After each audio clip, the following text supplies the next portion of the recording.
Hello everyone. आज हम इस वीडियो में पढ़ने वाले हैं क्लास 11 की जो आपकी बायोलॉजी बुक है उसकी chapter number 17 breathing and exchange of gases. आज हम इस वीडियो में आगे कवर करेंगे transport of carbon dioxide. Previous video में हमने ट्रांसपोर्ट ऑफ ऑक्सीजन अच्छे तरह से हमने पढ़ा था। ट्रांसपोर्टेशन ऑफ गैसेज में इंट्रोडक्शन में पढ़ा था कि 97% ऑक्सीजन जो बाइंड होती है हमारी जो ट्रांसपोर्टेशन किसके थ्रू होता है, जो आरबीसी के थ्रू होता है, जो ब्लड में होती है। और जो रिमेनिंग 3% रह गया वो ऑक्सीजन किसके थ्रू होती है, वो प्लाज्मा में जाती है डिजॉल्व स्टेट में। और कार्बन डाइऑक्साइड की हमने बात करी थी जो कि हम आज पढ़ने वाले हैं, वो 20 से 25%, तो सिर्फ 20 से 25% ये में होती है आरबीसी के थ्रू ट्रांसपोर्ट होती है। लेकिन मैक्सिमम किस में होती है 70%, मैक्सिमम किस में होती है अबाउट 70% किस में होती है बाइकार्बोनेट आयंस की फॉर्म में। और 7% CO2 किसके थ्रू होती है, डिजॉल्व स्टेट में प्लाज्मा के थ्रू होती है। उसमें सिर्फ हमें दो याद रखना, 97% ऑक्सीजन में और 3%। इसमें 25% 70% और 7%, ये तीन तरह से जो है होती है ट्रांसपोर्टेशन इसका। उसके बाद हमने जो ट्रांसपोर्टेशन ऑफ ऑक्सीजन में पढ़ा था, सबसे पहले हमने पढ़ा था कि ऑक्सीजन जो है किसके साथ जो है बाइंड होगी, रिवर्सिबल मैनर में हमने पढ़ा था बाइंड होगी। अच्छी तरह से हमने टर्म समझी थी रिवर्सिबल मैनर क्या में क्यों, ये समझा था हमने। जो ऑक्सीजन जो है किसके साथ बाइंड होगी, हीमोग्लोबिन के HB हम देखते हैं हीमोग्लोबिन के साथ जो कि रिवर्सिबल है, HbO2 बनाएगी, उसके बाद HbO2 बनाएगी। ये सब हमने जो है देखा था कि हमने देखा था कि एवरी 100 ml ऑफ ब्लड जो है 5 ml जो है डिलीवर करता है टिश्यू को, 5 ml ऑक्सीजन जो है डिलीवर करता है। फिर उसके बाद हमने देखा था कि जो आपके जो जो है शिफ्ट हो जाता है आपका कर्व जो है सिग्मॉइड, ये कर्व जो है आपका सिग्मॉइड कर्व कहते हैं, ये जो शिफ्ट हो जाता है, शिफ्ट हो जाता है लेफ्ट और राइट की तरफ शिफ्ट होता है, ये हमने पढ़ा था। ऑक्सीजन डिसोसिएशन कर्व इसे हम कहते हैं। और ये शिफ्ट होता है लेफ्ट की राइट की तरफ होता है, मतलब कहाँ पे होगा, टिश्यू वाली साइड पे होगा जहाँ पे ऑक्सीजन का डिसोसिएशन हो रहा है। वहाँ पे ऑक्सीजन का प्रेशर, पार्शियल प्रेशर कम है, पार्शियल प्रेशर कार्बन डाइऑक्साइड का काफ़ी हाई होता है। जो है किस वाले पे, टिश्यू वाली साइड पे कार्बन डाइऑक्साइड ज़्यादा बनी है, हाइड्रोजन आयंस का ज़्यादा होता है तो पीएच कम होगा, टेम्परेचर ज़्यादा। इसी तरह से जो आपका पार्शियल प्रेशर है ये इसी तरह से राइट की तरफ होगा। ये राइट की तरफ हमने यहाँ पे पढ़ा, इस तरफ राइट होगा, इस तरफ लेफ्ट होगा, ये लेफ्ट की तरफ होगा। लेफ्ट में जो है एसोसिएशन ऑफ ऑक्सीजन का, जो कि एल्वेलाई वाली साइड पे होता है, जो ऑक्सीजन जो है जुड़ती है हीमोग्लोबिन पे। और यहाँ पे पार्शियल प्रेशर ऑक्सीजन का ज़्यादा होगा, कार्बन डाइऑक्साइड का कम होगा पार्शियल प्रेशर, हाइड्रोजन आयंस भी इसमें कम होंगे, मतलब पीएच कैसा होगा फिर इसमें ज़्यादा होगा, टेम्परेचर भी कम होगा। ये सारी चीज़ें हमने अलग अलग कंडीशंस पढ़ी थी जो कि अफेक्ट करते हैं जो है ये ट्रांसपोर्टेशन में जो है अफेक्ट करते हैं, ऑक्सीजन की बाइंडिंग को जो है अफेक्ट करते हैं। अलग अलग फैक्टर्स हमने पढ़े थे।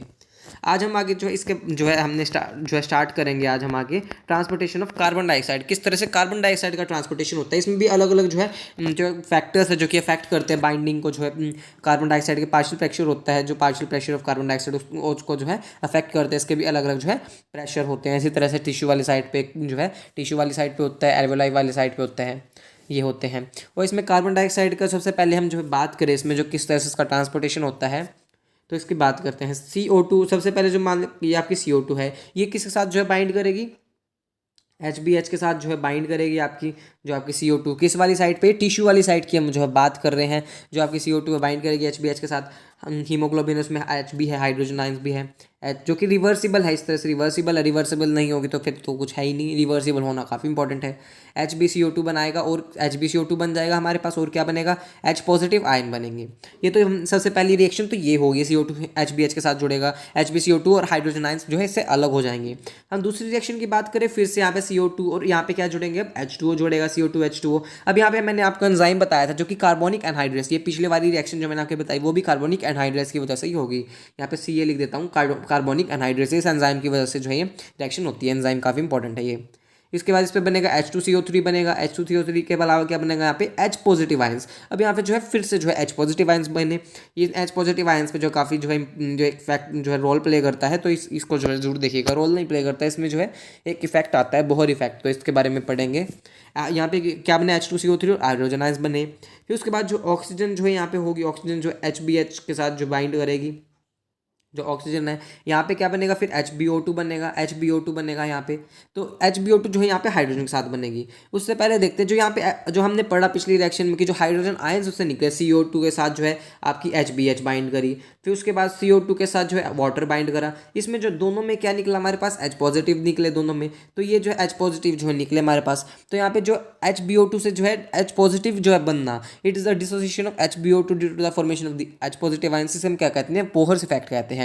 यहाँ पे मतलब क्या है कि HbO2 से हमें, यहाँ पे HbO2 से हमारे के पास जो है डिसोसिएशन हो गया HbO2 का। इससे हमारे पास क्या जो है किसकी वजह से हुआ, हाइड्रोजन आयंस की फॉर्मेशन की वजह से हुआ। यहाँ पे मैंने आपको अभी बताया ना, ऑक्सीजन जो है किसके साथ जुड़ेगा, HBH के साथ जुड़ेगा, यहाँ पे HbO2, तो यहाँ पे इसका डिसोसिएशन भी होगा, यहाँ पे ऑक्सीजन जो है अलग भी होगी, जो है यहाँ पे टिश्यू वाली साइड पे ऑक्सीजन अलग हो जाएगी यहाँ पे। तो इस इफेक्ट को किसकी वजह से हुआ, ये हाइड्रोजन आयंस की वजह से हुआ। ये इफेक्ट को हम क्या कहेंगे, बोहर्स इफेक्ट कहेंगे। Dissociation of HbO2 to the formation of H positive ions, Bohr's effect कहेंगे। और यहाँ पे क्या हो गया, एच पॉजिटिव आयन जो है यहाँ पे ज़्यादा हो गए, मतलब हमारे पास पॉजिटिव आयन ज़्यादा हो गए, तो इसको बैलेंस करने के लिए, पॉजिटिव नेगेटिव को जो है बैलेंस करने के लिए यहाँ पे जो क्लोराइड आयंस, ये टिश्यू वाली साइड पे मान लीजिए हीमोग्लोबिन की बात कर रहे हैं, यहाँ पे जो क्लोराइड आयंस है वो बाहर की तरफ, मान लीजिए क्लोराइड आयंस है कुछ यहाँ पे, एच पॉजिटिव को बैलेंस करने के लिए कुछ जो है यहाँ से अंदर आ जाते हैं, क्लोराइड आयंस अंदर आ जाते हैं इसे बैलेंस करने के लिए, to balance the movement of HCO3- from RBC to the plasma, जो RBC से जो है प्लाज्मा में जो है आ जाते हैं। क्लोराइड जो शिफ्ट हो जाता है प्लाज्मा से, जो किसमें, ये प्लाज्मा है, इस जगह प्लाज्मा कहेंगे, बाहर जो है RBC के प्लाज्मा कहेंगे, प्लाज्मा से जो है RBC में शिफ्ट हो जाते हैं कुछ क्लोराइड आयंस, इसे हम क्या कहेंगे, क्लोराइड शिफ्ट कहेंगे, क्लोराइड शिफ्ट या फिर हैमबर्गर्स फिनोमेना कहेंगे, क्लोराइड शिफ्ट या फिर हैमबर्गर्स फिनोमेना कहेंगे। जो क्लोराइड आयंस है H पॉजिटिव को जो है मेंटेन करने के लिए, आयनिक बैलेंस को मेंटेन करने के लिए, इसलिए यहाँ पे जो है HCO3- को बैलेंस करने के लिए, उसकी मूवमेंट को, उसे हम इसकी मूवमेंट को बैलेंस करने के लिए यहाँ पे HCO3- बना था H पॉजिटिव आयंस के साथ, यहाँ पे हम क्लोराइड आयंस को जो शिफ्ट कर देंगे अंदर की तरफ, बाहर से अंदर की तरफ, प्लाज्मा से RBC में, इस हीमोग्लोबिन में, RBC में भी हीमोग्लोबिन में, इसे हम क्या कहेंगे, इसको हम कहेंगे शिफ्ट को, हम कहेंगे शिफ्ट कर दिया हमने यहाँ से यहाँ तक, क्लोराइड शिफ्ट कहेंगे, क्लोराइड आयंस की कर रहे हैं हम, क्लोराइड की कर रहे हैं हम, क्लोराइड आयंस की, या फिर इस फिनोमिना को हम कहेंगे हैमबर्गर्स फिनोमिना कहेंगे।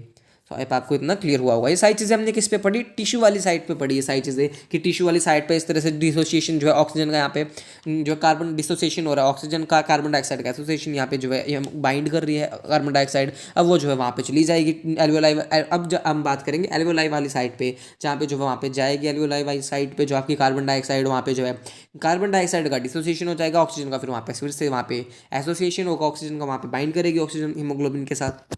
अब हम बात करेंगे एल्वियोलाई वाली साइड की, बात करें हम यहाँ पे, ये आपकी जो है यहाँ पे एल्वियोलाई वाली साइड की जो है बात करें, पल्मोनरी कैपिलरी हो गई इसकी हम बात करें यहाँ पे, तो यहाँ पे क्या होगा, हीमोग्लोबिन इस तरह से मैंने आपको बनाया, यहाँ पे क्या होगा, सबसे पहले जो CO2 है वो इसी तरह से, ये सारी रिवर्सिबल रिएक्शन है, जो पिछली बार हुआ था वैसा ही यहाँ पे होगा। HbO2 यहाँ पे रिवर्सिबल रिएक्शन है, हमारे पास बना था HbO2 बना था, प्लस H पॉजिटिव आयंस बने थे हमारे पास यहाँ पे, H पॉजिटिव आयंस। इसी तरह से हमने दूसरी रिएक्शन थी O2, उसके साथ हमने H2O मिलाया था, यहाँ पे H2O था, फिर उसके बाद यहाँ पे कार्बोनिक एनहाइड्रेस की प्रेजेंस में यहाँ पे HCO3- बना, यहाँ पे CO2 जो इसकी वजह से क्या बना हमारे पास, HCO3- बना, फिर उसके बाद H पॉजिटिव आयंस निकले, उसको भी हमने जो डिसोसिएट किया और HCO3- निकला हमारे पास, तो उन यहाँ पे वही होगा, उनका डिसोसिएशन हो जाएगा यहाँ पे, तो ये वापस से रिवर्सिबल मैनर में इस तरफ जो है चलने लगेगी आपकी रिएक्शन रिवर्सिबल मैनर में। यहाँ पे कार्बन डाइऑक्साइड जो अलग हो जाएगा इससे, जो कार्बन डाइऑक्साइड जो है कार्बन डाइऑक्साइड जो HBH के साथ भी जो जुड़ा था, इसी तरह से यहाँ पे रिवर्सिबल जो है हो जाएगी। अब ये सारी चीज़ हो किसकी वजह से रही है, यहाँ पे कार्बोनिक एनहाइड्रेस की वजह से, कितना, किसकी वजह से, कार्बोनिक एनहाइड्रेस की वजह से, काफ़ी इंपॉर्टेंट है ये, एंजाइम्स की वजह से सारी जो रिएक्शंस मैं आपको बता रहा हूँ ये सारी जो है हो जाती है। और यहाँ पे जो क्लोराइड का शिफ्ट है, जो क्लोराइड शिफ्ट मैंने आपको बताया था, वहाँ पे वो भी जो क्लोराइड है यहाँ पे मान लीजिए RBC होगी, इससे जो है बाहर चले जाएंगे, क्लोराइड शिफ्ट वो वापस से जो क्लोराइड शिफ्ट हो जाएगा अंदर, इससे बाहर चले जाएंगे, क्योंकि हमारे पास जो है H पॉजिटिव आयंस का जो है हमें जो कोई भी आयनिक बैलेंस जो है यहाँ पे नहीं करना है, रिवर्सिबल शिफ्ट हो जाएगा इसका भी, ये भी जो है बाहर निकल जाएंगे। तो इस तरह से टिश्यू वाली साइड पे और एल्वियोलाई वाली साइड पे ये हमने पढ़ा किस तरह से जो है यहाँ पे जो अलग अलग जो है इन्वॉल्वमेंट होगा, कौन कौन सी रिएक्शन जो है यहाँ पे होंगी, तो इस तरह से यहाँ पे होंगे टिश्यू वाली साइड पे, एल्वियोलाई वाली साइड पे, ये सारी रिएक्शन जो है चलेंगी। सबसे ज़्यादा इसमें मेन जो रिएक्शन आपको याद रखनी है वो है CO2 जो भी NCERT में दी हुई है, H2O यहाँ पे जो रिवर्सिबल मैनर में होगी, कार्बोनिक एनहाइड्रेस एंजाइम्स की वजह से H2CO3 बनेगा, H2CO3 बनेगा हमारे पास यहाँ पे, फिर वहाँ से HCO3- बनेगा, इसके बाद हमारे पास HCO3- बनेगा, इस तरह से HCO3- बनेगा, प्लस H पॉजिटिव आयंस निकलेंगे, जिसको हमें बैलेंस करने के लिए क्लोराइड शिफ्ट हमने करा, क्लोराइड आयंस को जो हमने वापस से क्लोराइड शिफ्ट करा, क्लोराइड आयंस को हमने जो है भेजा RBC में, जिसमें भी हीमोग्लोबिन के अंदर, जिसके थ्रू जो क्लोराइड आयन का जो है बैलेंस हो सके यहाँ पे, मतलब आयनिक बैलेंस हो सके यहाँ पे। तो यहाँ पे इसी तरह से यहाँ पे जो है टिश्यू वाली साइड पे जो आपको ऑक्सीजन, जो आपको टिश्यू वाली साइड है उस पर ऑक्सीजन लेवल जो है कम होगा, कार्बन डाइऑक्साइड लेवल ज़्यादा होगा वहाँ पे, तो ये सारे जो है इन फैक्टर से जो है अफेक्ट करते हैं, सारे फैक्टर अलग अलग हम पढ़ेंगे अब इनके बारे में। CO2 is carried out by haemoglobin as carboxy haemoglobin as carboxy, वो क्या था ऑक्सी हीमोग्लोबिन, इसमें कार्बन डाइऑक्साइड जो गई, इसे हम क्या कहेंगे कार्बोक्सी हीमोग्लोबिन। अबाउट कितना 20 to 25% इतना जो है जुड़ेगा हीमोग्लोबिन के साथ हमारा CO2। This bind is related to the partial pressure of CO2 से, पार्शियल प्रेशर ऑफ CO2 से जो रिलेट करेगा। ऑक्सीजन में हमने ऑक्सीजन पढ़ा था यहाँ पे। PO2 partial pressure O2 is major factor which could affect binding, ये जो मेजर फैक्टर होता है। when PCO2 partial pressure of carbon dioxide is high, जब PCO2 हाई होगा और PO2 लो होगा टिश्यू साइड पे, जो वहाँ पे जो है PO2 हमारे पास ऑब्वियसली जो है, और जब भी हमारे पास ऑब्वियसली जो ऑक्सीजन वहाँ पे कम होगी टिश्यू वाली पे, और जब भी कार्बन डाइऑक्साइड जो है ज़्यादा होगी। More binding of carbon dioxide occurs, वहाँ पे जो ज़्यादा कार्बन डाइऑक्साइड की जो बाइंडिंग होगी, क्यों होगी ताकि ज़्यादा बाइंडिंग होगी तो वहाँ से जो कार्बन डाइऑक्साइड टिश्यू वाली साइड से निकल जाएगा, ज़्यादा कार्बन डाइऑक्साइड की बाइंडिंग होगी, वहाँ से टिश्यू जो में कार्बन डाइऑक्साइड को रिमूव करना है और ऑक्सीजन को हमें ऐड करना है ताकि हमें एनर्जी मिल सके। वेयर एज उसकी बात करें PCO2 partial pressure of carbon dioxide मान लीजिए कम होगा और O2 का हाई होगा एल्वेलाई में, जैसे कि एल्वेलाई में होता है, वहाँ से क्या होगा dissociation of carbon dioxide from carboxy haemoglobin takes place, वहाँ पे डिसोसिएशन हो जाएगा CO2 का, कार्बोक्सी हीमोग्लोबिन जो है वहाँ पे हो जाएगा उसका dissociation. That CO2 which is bound by two the haemoglobin from the tissues is delivered at the alveoli, जो कि CO2 पे जो बाउंड हुई थी, इसके साथ जुड़ी थी हमारे पास हीमोग्लोबिन के साथ टिश्यू वाली साइड पे जो है उसके साथ जुड़ी थी हमारे पास हीमोग्लोबिन के साथ, वो जो टिश्यू वाली साइड पे जुड़ी थी वो जो है डिलीवर हो जाएगी एल्वेलाई पे वापस से। तो यहाँ पे ये कहना चाह रहे हैं RBC contain very high concentration of the enzyme carbonic anhydrase, ये काफ़ी हाई कंसंट्रेशन में जो काफ़ी मात्रा में जो है पाया जाता है कार्बोनिक एनहाइड्रेस। इसलिए ये जो सारी जो रिएक्शन मैंने आपको कई सारी इसके अलावा काफ़ी सारी बताई, वो किसकी वजह से होगी, कार्बोनिक एनहाइड्रेस की वजह, एंजाइम्स की वजह से ही जो है होगी, इस एंजाइम की वजह से। And minute quantities of same present in plasma too, ये भी काफ़ी इंपॉर्टेंट पॉइंट है, कुछ क्वांटिटीज़ में, थोड़ी सी क्वांटिटी में भी, बिल्कुल माइन्यूट क्वांटिटी में प्लाज्मा भी जो एंजाइम है ये प्लाज्मा भी पाया जाएगा, प्लाज्मा में भी पाया जाएगा। आरबी में से तो RBC में तो होगा ही, बट प्लाज्मा में भी थोड़ा बहुत ये पाया जाएगा, और ये लाइन भी काफ़ी इंपॉर्टेंट है। एज एट स्टेटमेंट 1 और 2 में जो करेक्ट इनकरेक्ट में बन सकता है, पाया जाता है या फिर नहीं, स्मॉल अमाउंट माइन्यूट क्वांटिटीज़ में पाया जाता है दे देंगे स्टेटमेंट 1 या फिर 2 में, या फिर कह देंगे नहीं पाया जाता, तो ये इंपॉर्टेंट है। This enzyme facilitates the following reaction, both direction, दोनों डायरेक्शन में रिवर्सिबल मैनर में जो है बाइंड होंगी, ताकि वापस से जो है उसमें जो है डिसोशिएट हो जाए वहाँ से। CO2 और H2O मिलेंगे तो क्या बनेगा, H2CO3 बनेगा, किसके एंजाइम्स की वजह से, कार्बोनिक एनहाइड्रेस की वजह से बनेगा। फिर उसके बाद H2CO3 जो है यहाँ पे बाइंड जो है कार्बोनिक एनहाइड्रेस की वजह से यहाँ पे फिर आगे फर्दर रिएक्शन होगी, SCO3- और H पॉजिटिव आयन में जो है टूट जाएगा। और वहीं पे मान लीजिए हमारे पास जो यही जो है इस तरह से बाइंडिंग हो गई यहाँ पे जो है टिश्यू वाली साइड पे, यही जो है जब आपकी एल्वेलाई वाली साइड पे होगी, ये रिवर्सिबल जो है यहाँ पे मैनर चलेगी, रिवर्सिबल मैनर में SCO3- H पॉजिटिव मिलकर H2CO3 ये आगे जो है डिसोशिएट करेंगे तो H2 और CO2 हमारे पास बन जाएगा, जो कि CO2 जो है बाहर जो है निकल जाएगी बॉडी के थ्रू। तो इस तरह से रिवर्सिबल मैनर में जो है इस तरह से सारी रिएक्शन जो है यहाँ पे चलती रहती है। तो इसी तरह से हमने जो अलग अलग जो स्टेप्स जो है ऑक्सीजन वाले में भी देखे थे, उसमें हमने सैचुरेशन का पॉइंट जो हमने पॉइंट ऑफ व्यू से देखा था, अलग अलग ऑक्सीजन डिसोसिएशन का देखा था कि कितनी सैचुरेशन जो है कितना परसेंटेज सैचुरेशन और ऑक्सीजन का हीमोग्लोबिन के साथ, जिसको हम प्लॉट करते हैं ग्राफ में अगेंस्ट द ऑक्सीजन, इसको हमने ऑक्सीजन डिसोसिएशन का भी कहा था। एट टिश्यू साइड की बात करें, where partial pressure of carbon dioxide is high, tissue वाली साइड पे जहाँ पे कि partial pressure of carbon dioxide जो काफ़ी हाई होता है, वहाँ पे काफ़ी मात्रा होती है इसकी कार्बन डाइऑक्साइड की, ड्यू टू कैटाबॉलिज्म, वहाँ पे जो है कैटाबॉलिज्म हुआ, मतलब हमारे पास बना जो कुछ चीज़ें जो हमारे पास एनर्जी वहाँ पे बनी। CO2 diffuses into the blood, RBC and plasma and forms SO3- and H positive। CO2 वहाँ पे जो डिफ्यूज होगा ब्लड में हमारे पास क्या बनाएगा, SO3- और H पॉजिटिव आयंस जो है बनाएगा।